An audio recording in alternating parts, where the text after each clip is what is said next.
ગુજરાતના સાંસદોએ વિકસિત ગામ શોધી કાઢવાનો સહેલો રસ્તો શોધ્યો છે। તે લોકોએ શોધીને સારી રીતે વિકાસ પામેલા ગામને દત્તક લઈ લીધું, પરંતુ જૂનાગઢના ભાજપના સાંસદ રાજેશ ચુડાસમાએ એટલી પણ તસ્દી લીધી નથી। તેમણે પોતાના મત વિસ્તારમાં સારું ગામ શોધવાની પણ તસ્દી ન લીધી અને એકદમ જાણીતું, રાજ્યભરમાં જાણીતું, રાજ્યમાં શા માટે દેશ અને વિદેશમાં પણ જાણીતું એક ગામ પસંદ કરી લીધું।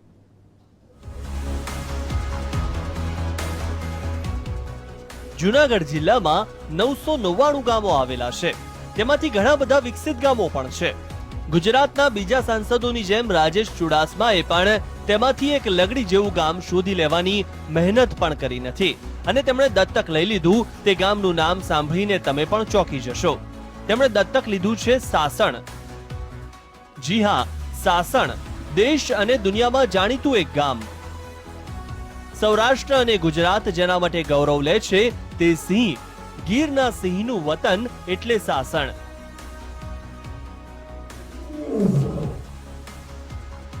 સાસણ ગીર જેવા મશહૂર ટુરિસ્ટ સ્પોટને પસંદ કરીને રાજેશ ચુડાસમા શું વિચારતા હશે કે કોઈને પણ ઉલ્લુ બનાવી શકાય? રાજેશભાઈ, આજની યુવા પેઢી જેને તમે ટાર્ગેટ કરી રહ્યા છો તેનું એક જ સૂત્ર છે, નો ઉલ્લુ બનાવિંગ, નો ઉલ્લુ બનાવિંગ। સાસણ ગીર એટલે જગ પ્રસિદ્ધ ટુરિસ્ટ સ્પોટ। ગીરના સિંહનું આ વતન છે અને તેને જોવા માટે સાસણ મુખ્ય કેન્દ્ર છે। સમગ્ર એશિયામાં ફક્ત ગીરમાં જ સિંહો વસે છે અને સાસણમાં સિંહ સફારી જગ પ્રસિદ્ધ છે। લાખો પ્રવાસીઓ સાસણ આવતા રહે છે અને તેના કારણે આ નાનું ગામ એક નગરની જેમ ધમધમતું રહે છે। શાળા, સારા રસ્તા છે અને બેંકો અને એટીએમ પણ છે। ગીરમાં હોવાથી પાણીની કોઈ સમસ્યા નથી અને ટુરિઝમના કારણે સારી રોજગારી અને હોટલ રેસ્ટોરન્ટનો બિઝનેસ છે। ગીરના સાવજોની ડણકથી જગવિખ્યાત સાસણ ગીરની વસ્તી 4200 જેટલી છે।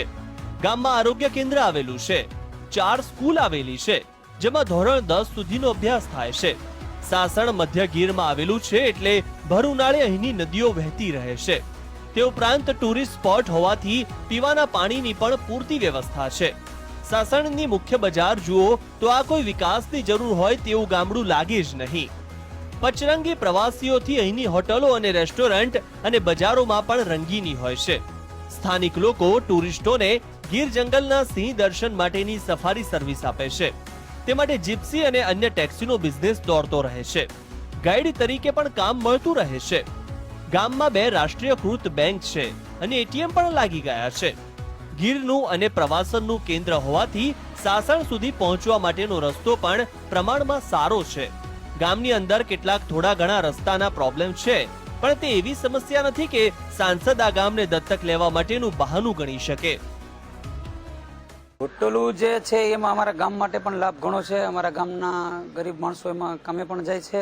વધારે પડતા ફોરેસ્ટ ડિપાર્ટમેન્ટની અંદર અમારા કામ ધંધા વધારે પડતા ચાલે છે। જીપ્સીમાં ચાલે છે, પ્લસ ગાઈડોમાં ચાલે છે અને ફોરેસ્ટ ડિપાર્ટમેન્ટ અમને પૂરેપૂરી બધી રીતે અમને સહાયરૂપ છે। ટુરિસ્ટોને ખરેખર અહીંયા ખૂબ જ મજા પણ પડે છે અને વિહરતા લાયન એનિમલ્સ પણ જોવા મળતા હોય છે અને આખું આ ગામ છે એ માત્ર ને માત્ર ટુરિસ્ટ ઉપર જ વિકસિત છે। અહીંયા ઘણા બધા દુકાનો છે, ઘણા બધા રેસ્ટોરન્ટ છે, ધાબા છે, આ બધું માત્ર ને માત્ર ટુરિસ્ટ ઉપર જ ચાલતું રહે છે। સાસણની 4 સ્કૂલમાંથી એક પે સેન્ટર શાળા છે। શાળા આધુનિક છે અને શહેરની જેમ સ્કૂલ ડ્રેસમાં સજ્જ વિદ્યાર્થીઓ અહીં ભણતા જોવા મળે છે। શૌચાલય બનાવીને પણ રાજેશભાઈ રાજી થઈ શકે તેમ નથી, કેમ કે શાળામાં વિદ્યાર્થીઓ અને વિદ્યાર્થીનીઓ બંને માટે અલગ અલગ શૌચાલય બનેલા જ છે। એટલું જ નહીં, શુદ્ધ પાણી માટે આરો પ્લાન્ટ છે। શાળામાં કમ્પ્યુટર પણ છે।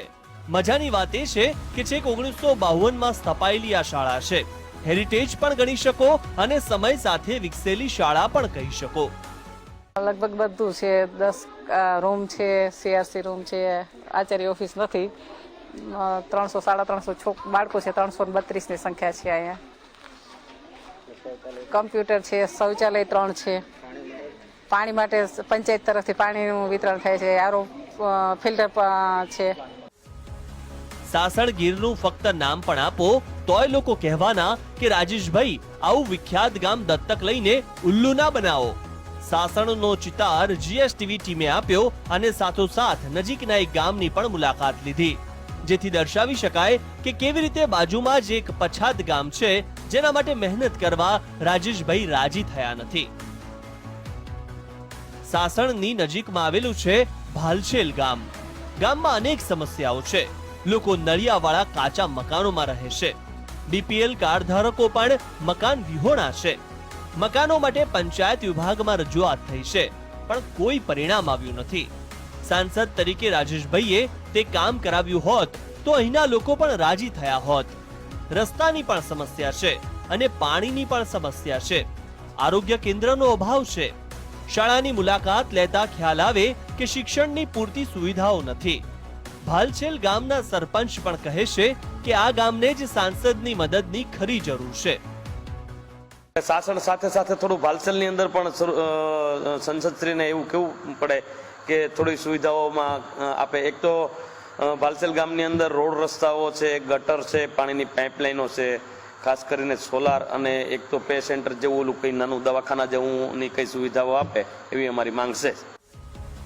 સાસણ જેવું એકદમ તૈયાર ગામ દત્તક લઈને જૂનાગઢના ભાજપના સાંસદ અન્ય સાંસદોની હરોળમાં બેસી ગયા છે.